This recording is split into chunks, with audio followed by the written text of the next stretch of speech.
WNYC Studios is supported by Geico. How would you love a chance to save some money on car insurance? Geico can help. Switch today and see all the ways you could save with great rates and discounts. It's easy. Simply go to geico.com to get a rate quote and get started seeing how much you could save. Listener supported. WNYC Studios. Hi, I'm Eloise Bondio, one of the people who makes OTM.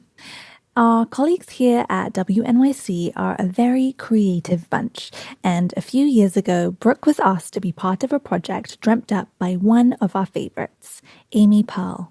The podcast series was called 10 Things That Scare Me, described as a tiny podcast about our greatest fears. Each episode was only 7 minutes long, and this week we want to replay Brooke's episode.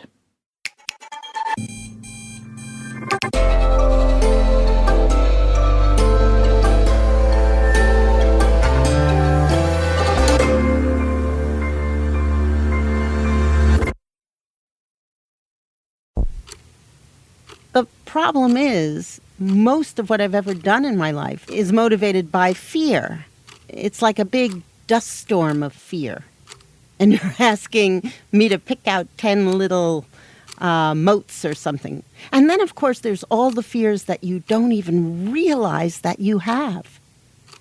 I once went to this anesthesiologist/therapist who used a technique where he would put you under just to the point where you would have no memory of what you said, and it would be unmediated by anything social.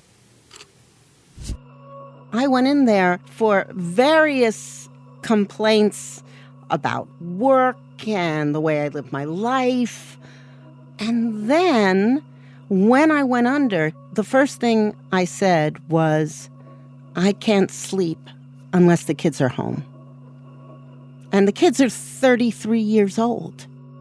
That is not something that I'm aware of continually, but it was the first thing that came out of my mouth after the drug started to work.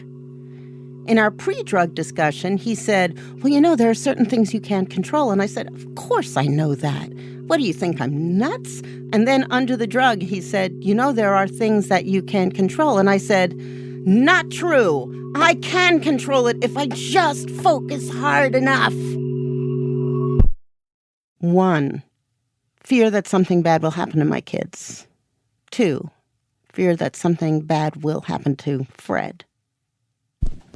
3, fear that I will be revealed as an imposter. I know a lot of people have that. 4, fear of failure. You know, when I started as a reporter, I didn't really know anything at all about journalism. I would leave with my boss, at 6:30 or so, and it was in Washington, and I'd go down the DuPont Circle subway, and when he was out of range, I would go back to the office and get driven home by Melvin, who operated the elevator in that building, and he was off at 1. I sort of snuck around like this because I didn't want him to know how hard I was struggling to figure out how to write a lead and how to organize things. That degree of, working through the night thing, if I could choose, it wouldn't be my process. But I've always worked full bore, not because I love it, but because of fear. Doors opening. 5, fear of loss of control. I have a kind of long-standing, age-old fear of finding myself broke and sitting on a curb with a bottle of Thunderbird in a brown paper bag. That's, 7, and this is a big one, boredom. So much in my life has been motivated by boredom. I make choices based on this terrible fear of boredom. The second that I get bored, I start to screw up as a way to remove myself from the situation that is boring me. 8, fear of running out of time. I have a lot to learn about how to live before I die. I mean, everything that is good in my life is so good, and it is a tragedy, but even more, it's a crime. It's practically immoral that I can't see that every moment of every day.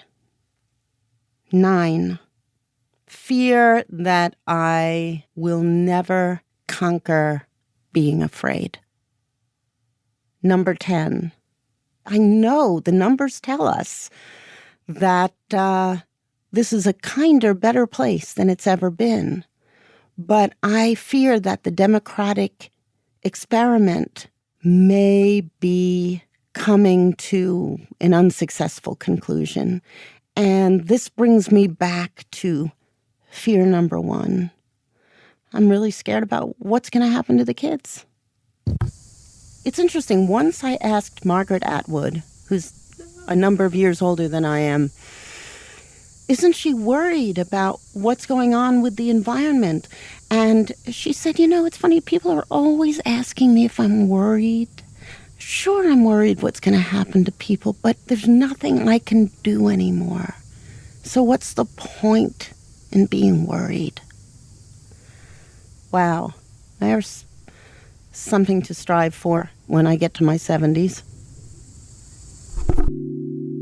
I'm Brooke Gladstone, and here are 10 things that scare me.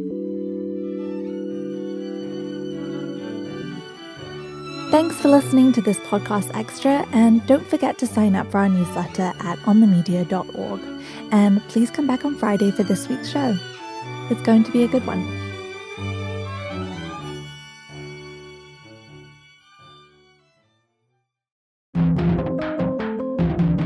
This week on the New Yorker Radio Hour, I'll talk with our correspondents about the brutal invasion of Ukraine that's unfolding before our eyes.